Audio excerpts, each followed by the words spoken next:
Hello there. Welcome back to the Schools of Excellence podcast.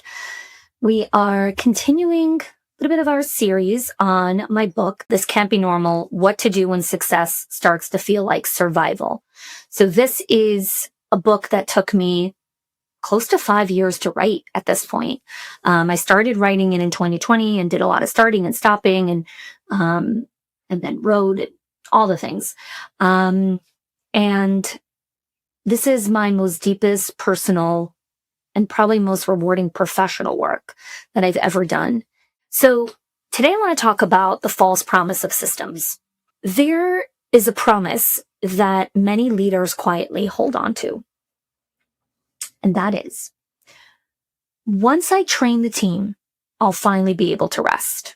And this is one of the false promise of systems. I talk about this in chapter 2 of my book, The False Promise of Systems. And there's this feeling around, I just want to stop carrying everything alone. Like I want to stop being the person that is responsible for everything. I want partnership. I want real ownership. And leaders train, clarify, document, explain things again and again and again and again, because they keep telling themselves, like, once they really get it, like, once they really understand it, because right now they still don't understand it, but once they really understand it, that's the missing link. Then rest is here. Relief is here. Peace is here. But here you are, still answering questions, still holding pressure, still feeling responsible for outcomes that you are actually not responsible for. And I want to say this really gently, really kindly, and really clearly, okay? You did not misunderstand leadership. You believed a promise that confused training with behavior change. Training with behavior change. Training, teaching, coaching, mentoring, guiding, those things are not behavior change. They can lead to behavior change, and sometimes it does and sometimes it doesn't. But you cannot measure your leadership by, well, the person's in the middle of being mentored. Okay, but are they changing their behavior? Are there new actions that are following training? Because if not, you're going to be in this loop forever. And that's a really harsh reality to sit with. And I want to respect the fact that hearing this will bring up resistance, because this promise is so baked into the psyche of leadership. It is so baked into how leadership gets trained that just train them more. You just didn't give them the right SOP. You just need to give them the right policy. You're missing step 79 in your checklist. Once you have that, then they're going to perform. Then they're going to do better. Then you're going to actually not have to carry this weight. And that's not true. Because if it is true, you wouldn't be carrying the weight, because you've already trained and you've already documented and you've already done every professional development and you've already done every SOP process system and everything, and you're still carrying the weight. And I want to sit here with you and give you a proverbial hug that there is nothing wrong with you. And there was nothing wrong with your training or your systems or your processes or your checklists. It is a false promise that systems create clarity, or that systems are actually going to solve your accountability issue, or that a process or a checklist or a reward system or a bonus or a raise or a profit sharing is going to move people into different action. It doesn't. And that's a very, very difficult reality to sit with, because it doesn't. It just doesn't. Training matters. Systems matter. I have all of those things, and I believe that every school should have them. But training transfers knowledge. It does not transfer ownership. Training transfers knowledge. It does not transfer ownership. Ownership comes at the edge of their comfort zone. When they meet their capacity, come face to face with it and like, oh, this is my growth edge. This is my capacity. I can't do this right now. I have to make a different move. I have to change my behavior. I have to change the way that I'm actually showing up. Oh, well, that's a totally different ask of me now. Leaders train and then they wait. They wait for fewer questions, fewer escalations, fewer emotional handoffs, but the handoffs keep coming and the questions keep coming and the escalations keep coming. There's a little bit less, but they're still there. Not because your people didn't learn, but because learning doesn't change the pattern. You need to change the pattern of behavior. So let me ask you a question. When a task is late, when a standard slips, when someone gets overwhelmed, what shows up first? Is it ownership? I did that. I was late. I see that going to be late on this task. Is there preemptive initiation? Is there ownership? Is there accountability? Or is there something what I call performing confusion? Because most leaders I work with don't have untrained teams. Their teams are actually trained to death. They have teams that are performing confusion. And I'll explain what performing confusion is because that distinction is really important to understand. Okay? Not all confusion is real. Actually, most confusion is not real. Some confusion is actually a behavioral strategy. And I call this performing confusion, as I said.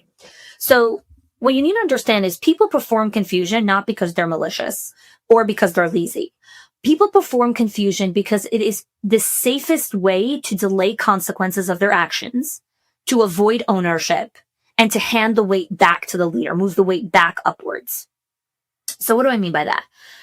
People respond to patterns, not systems. Okay, people respond to patterns, not systems.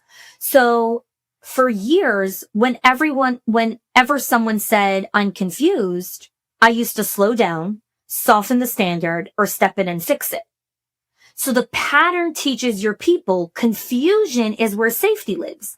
If I act confused, then I can stay safe in my comfort zone. I don't actually have to go risk anything. I don't actually have to have ownership, meet the consequences of my actions, or hold the weight of my decisions and my choices. I just act confused and then someone else takes the weight. Now, this is all subconscious. And it's super important to understand that this is a subconscious thing. Your team is not being malicious at all. Let's talk about some examples of where performing confusion shows up, okay? And I talk about this extensively inside of my book as well. So I want to give you some examples that you'll recognize pretty immediately, okay?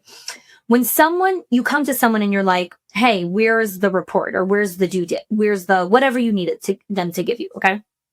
And they say, I didn't realize it was due today. That's not confusion, okay? That's a tracking issue. That is, they were not tracking the due date.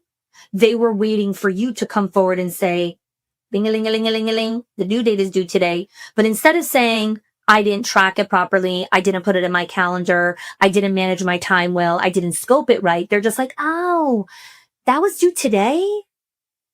So I had a director, I had an owner, who during training, the new teacher was coming in. It's the beginning of the school year in August. And one of the things they needed to do was they needed to label cubbies. And label all the kids' cubbies with their names on it. And so when the owner was going around, kind of before the first day of school, she went into one of the classrooms and the cubbies weren't labeled. And so the teacher's like, I wasn't sure what you meant by label cubbies. The owner didn't speak Chinese. She wasn't talking in hieroglyphics. She wasn't speaking in Morse code. She wrote very clearly what it means to label the cubbies. She actually put it in a spreadsheet. And she actually wrote an SOP. And there was actually a system. That's performing confusion when someone says, I wasn't sure what you meant by labeling the cubbies. What she actually means is I underestimated how long the work would take. And I just couldn't be bothered to ask clarifying questions. It's okay if you don't fully understand when someone says something, right? Let's say the owner said, you need to label the cubbies, and they put the SOP and they put the process, and the person sitting in front of you still doesn't understand it. That's okay. But it is on them to ask and say, I'm not sure I understand what you mean by label cubbies. Do you mean that every cubby needs to have the child's first name and last name and a picture? Like, what do you mean by that? But instead, we put all the onus on the owner of like, okay, so here's the SOP and here's the process, and make sure that every cubby has a first name and a last name and a picture. And she did all of that, and the person still didn't do it. Which comes to show you this is not a systems issue, a process, or an SOP issue. It is a performing confusion issue. She saw very clearly she can read English from when she was 7 years old. She has reading comprehension. She has a high school diploma. She actually has a master's degree. She knows how to read English. And in the English SOP, it said, label cubbies. Every cubby should have a child's first name, last name, and picture of the child. There is no way in the effing world to be more clear than that. So when a teacher says, I wasn't sure when you meant by label cubbies, no, she did understand what you meant by label cubbies. She didn't track it properly. She underestimated how long it would take her to label 20 cubbies, so she didn't finish it in time. But instead of saying that and holding herself accountable, it's so much easier to say, I didn't understand what you meant.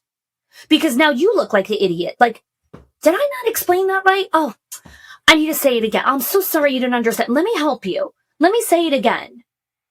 No. The real issues here are not confusion or lack of training or lack of SOPs or lack of processes. It's they underestimated how long it would take and they needed help scaffolding it and breaking it down, but they didn't ask for scaffolding and breaking it down. They didn't say, I have 3 priorities due on the same day and I need help sequencing it. They didn't say, I know the basics, but I don't understand how to use this specific tool that you want me to do in Bright Wheel, Kangaroo Time, name your software, okay? Because the real issue is now they have to own the consequence of that choice. Versus performing confusion means I could just say, I didn't understand what you meant. What do you want from me? I didn't understand. What, you're gonna punish me for not understanding? So most leaders respond in the exact same way. They give more clarity, more training, more SOPs, more processes, more time, more.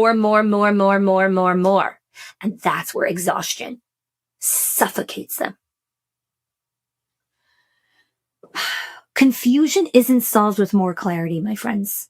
It is solved with consequences, accountability, and rhythms. And I'm going to talk about that in some of the further episodes that we have here. Clarity without consequence teaches your people that they can stay vague and live in ambiguity, and you as the leader, you'll hold the consequence of it. And that is the pattern that keeps leaders trapped. It makes them perform steadiness. It makes them absorb invisible weight and pressure. It makes them wait their entire lives for rest that never arrives. Now, I'm going to do a whole nother episode, its own episode, of consequence as predictable safety. And consequence is what actually makes people feel safe. But I'm not going to go into that here. But I do want to frame that is a big part of the false promise of systems.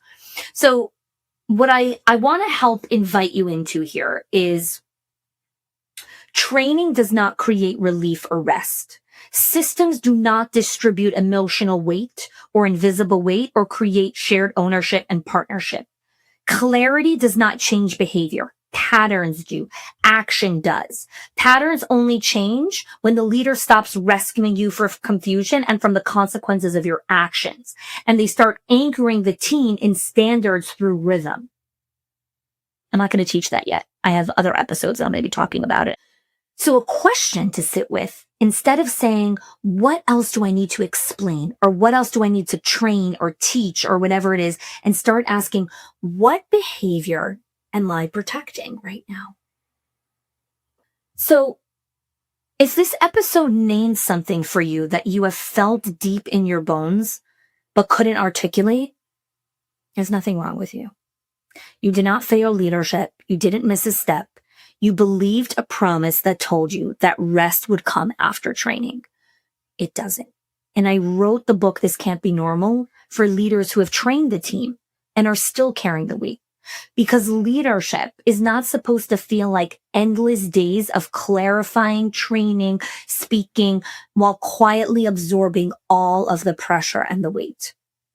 The book is where I walk you through how patterns actually change behavior and how safety gets built without you becoming the system. And so for now, as we leave today's conversation, I want to invite you to just notice if confusion keeps showing up, maybe it's not confusion at all. And that realization is where real peace and calm and rest begins. Thanks for joining me. Hey there. If you're the one who notices problems before anyone else does, this is for you. You're the one who sees things first. The tension in the room, the teacher sleeping who just might quit. You're already tracking the consequences. Who will be upset? Who will push back? So even on days that look fine or feel calm, your body doesn't fully stand down.